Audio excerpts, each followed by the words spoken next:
Qaaccessa kitaaba mootummaa ida'amuu.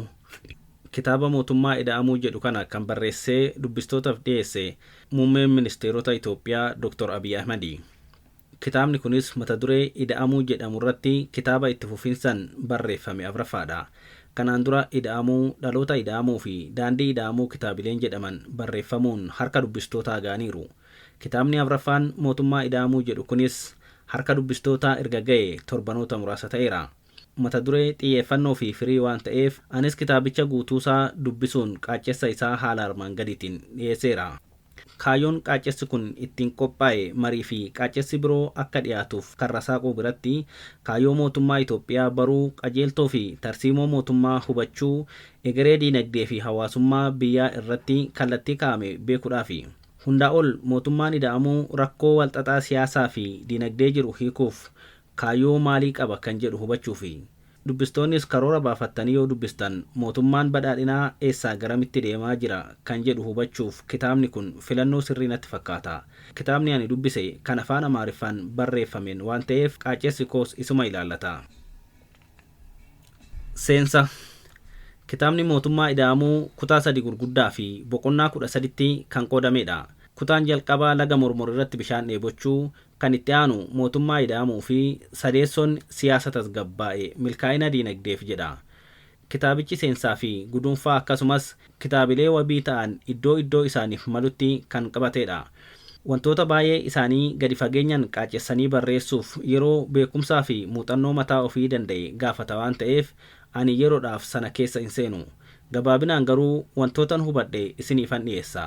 Barreessichi axareera kitaabichaa keessatti mootummaa jechuun maal akka ta'e, qajeeltoo mootummaa ida'amuu, siyaas diinagdeen Itoophiyaa garamii eessatti kan jedhu dhiyeesseera.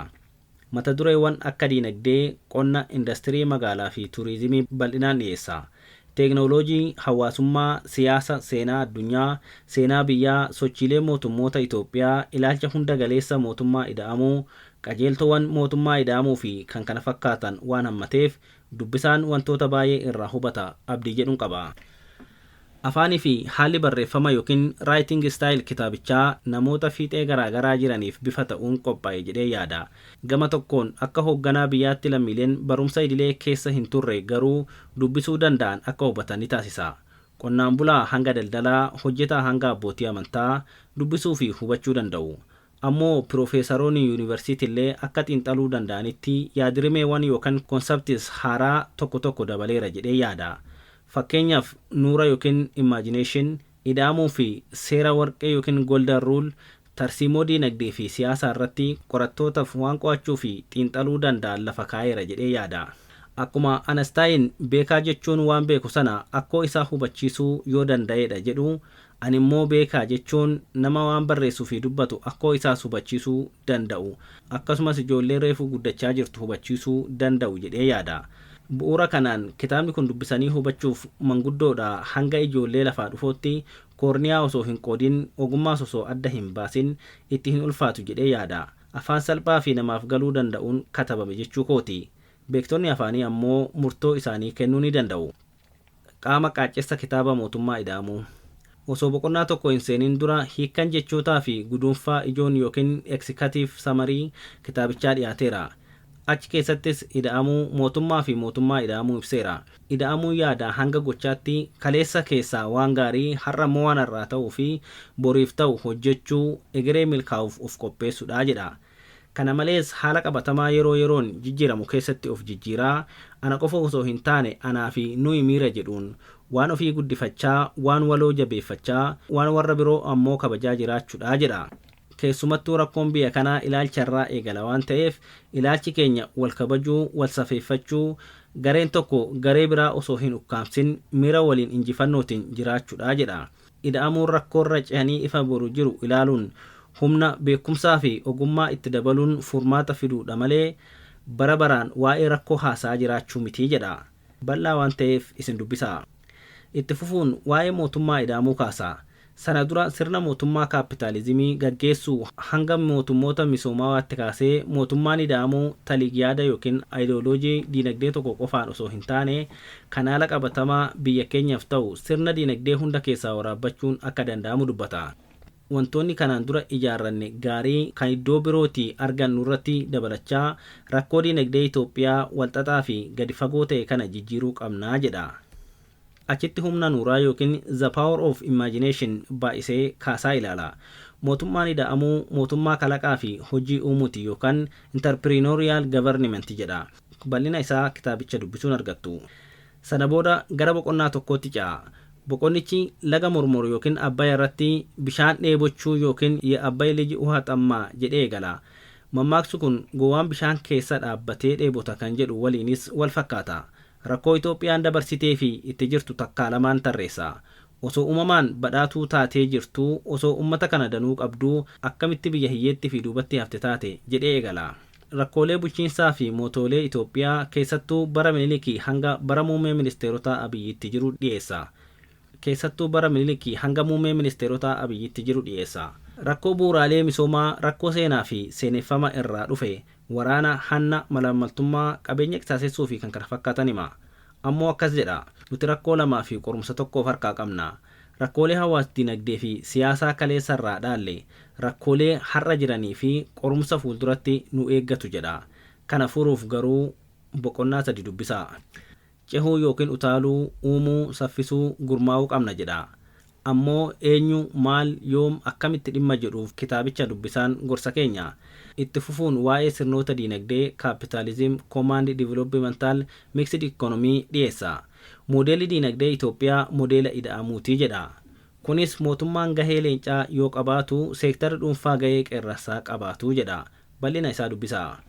Kutaan itti aanu kutaa waa'ee mootummaa ida'amuu bal'inaan itti dhiyaatedha.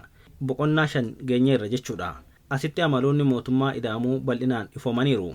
Mul'ata guddaa raawwii milkaa'inaan dabalame madaqaa fi jijjiiramaa gurmaa'insa jechuun wantoota 9 tokko tarreessa.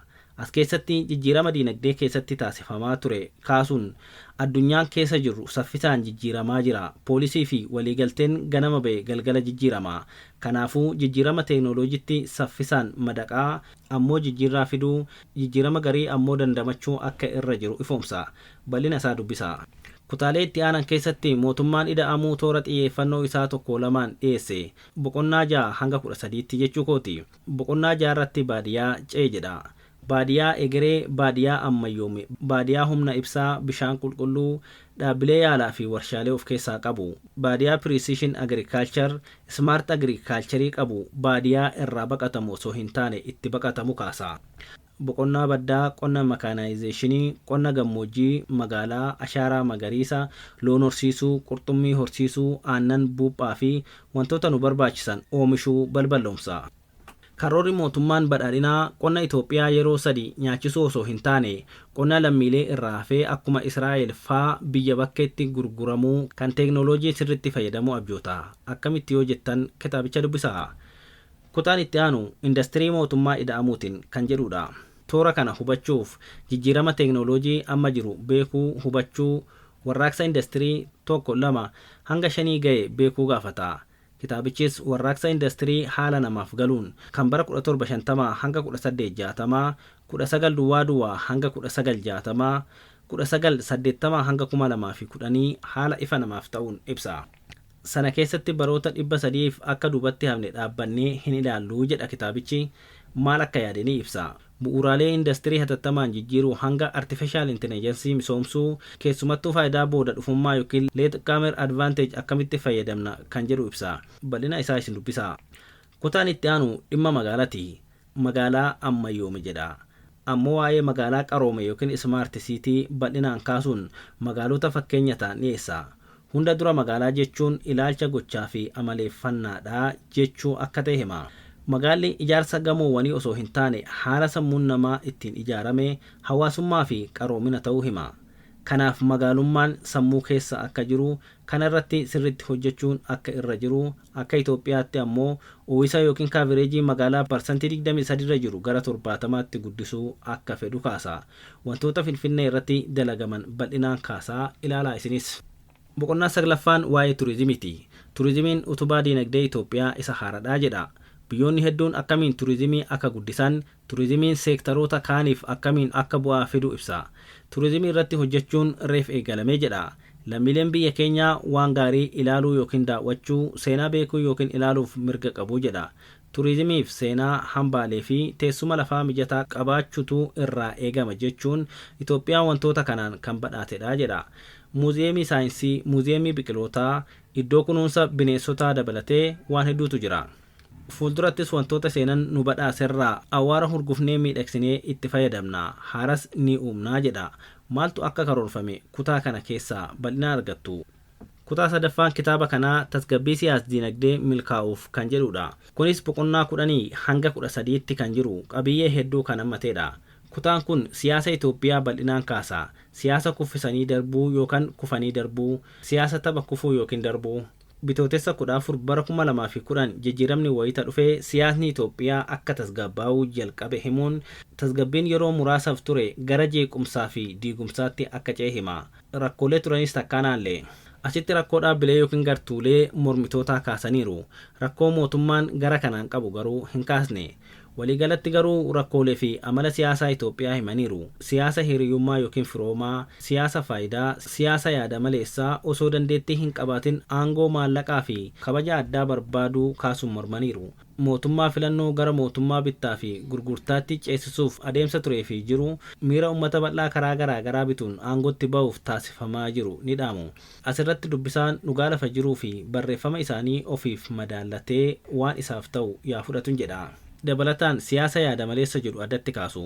Kun maqaa isaan mormitootaaf baasan fakkaata. Garee baay'een siyaasa yaada maleessaa gaggeessuu jedha. Fedhii tarsiimoo fi galma biyyaa caalaa yaani namoota siyaasa yaada maleessaa gaggeessanii maallaqaa fi aangoo argachuudha jedha. Fedhii dhuunfaa yookiin garee malee waan biyyaa fi egeree of keessaa hin qabuu jedha. Maddi siyaasaa akkanaa seenaa siyaasaa Itoophiyaa keessaa dhufaa jedha. Ammoo Itoophiyaatti aangoon waaqarraa raayyaadhaan yookiin uummatarraa argama ilaalchi jedhu baramaa ta'uu himu. Warri waaqarraa aangoomni jedhan Haayila Sillaasee dabalatee warri humna waraanaan Itoophiyaa bulchan Mangistuu warra ammoo filannoo uummataan aangoo qabachuu yaalan kaasa. Egaa maddeen aangoo kun Itoophiyaanonni gareen wal qoodanii akka wal lolanii fi waliif hin galle godhee jedha. Asitti waan bal'aatu ka'e. Dhiphummaa, kiraa sassaabdummaa, hanna uummata of jala hiriirsuu, humna alagaa waliin dalaguu bal'aa waan ta'eef isin dubbisaa. Ammoo mootummaan ida'amuu kam keessa jira kan jedhus tilmaama keessan kaawwadhaa. Boqonnaan dhumaa 13ffaan gabaa yaadati. Siyaasa yaada irratti hundaa'e gaggeessuu jechuu kooti. Asitti yaada gurgurachuun siyaasa gaggeessuu, beekumsaa fi haqa irratti, qajeeltoo fi seenessa waloo qabaachuu irratti Itoophiyaa ceesisuuf siyaasa tasgabbeessuun barbaachisaa ta'uu hima. Mootummaan olaantummaa seeraa eegsisuu biratti rakkoon siyaasaa Itoophiyaa rakkoo seenaa, sirnaa fi seenessaa waan ta'eef balbala karra siyaasaa ammayyaa, siyaasa yaadaa fi minjaalatti geessu yeroo kamuu banaa ta'uu qabaa jedha. Mootummaan ida'amuu siyaasa ammayyaa'aaf qophaa'aadha waan jedhus ni kaasa. Egaa asitti poolisii siyaasaa mootummaatu katabame yookiin bal'ina isaa dubbisaa yookaan deeggartoonni mootummaa isiniif yaa barreessan. Akka lammii tokkotti muummichis waan barreessan kana hojiitti akka hiikaniif waamicha dhiyeessaa, nagaa waaras akka nuuf fidan gamanumaan waamicha dabalataa nan taasisa. Ammoo yaada isaanii gara hin taanetti hiikee yoo nu badheef akka barreessatti akka na oofalchan itti himachaa, akka mootummaatti immoo nan tuqinaa adiraa keessaniin jedhaani. Maariid Tulluutu qaacesse.